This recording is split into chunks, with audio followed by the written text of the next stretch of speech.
This video is part of a series which introduce a new advanced analysis capability for frequency domain response and fatigue. There are 8 videos, of which this is the second one, explaining how powerful the new approach is. One of the most common ways to export stress information from a finite element model is via an OP2 stress results file. Unfortunately, for all analyses and especially random response calculations, these files can become very large indeed. OP2 file sizes of 250 gigabytes or more are certainly possible for large full-body models.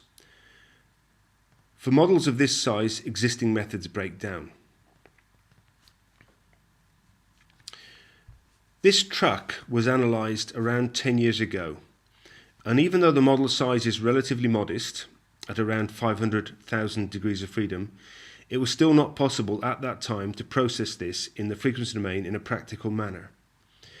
Modern computers have become more powerful, and so nowadays it is just about possible to handle this model, but it's still relatively small at 500,000 degrees of freedom.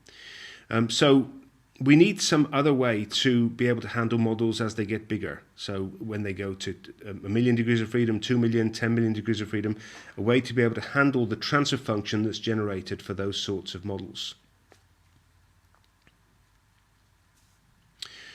CAEfatigue VIBRATION employs a new and super efficient way of extracting, processing and handling these stresses, which, in practical terms, effectively removes this restriction.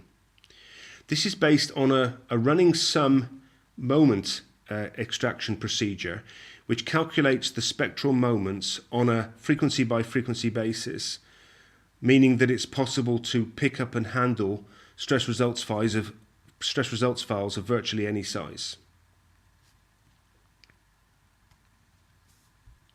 Initial tests have been run on model OP2 file sizes up to 250 gigabytes, with no difficulties at all being encountered. So for the first time we can now say that frequency domain fatigue calculations for full body large model analyses is a practical option. The CAEfatigue VIBRATION product is currently available from any of these 3 companies. Please check our website www.caefatigue.com for updates to this list.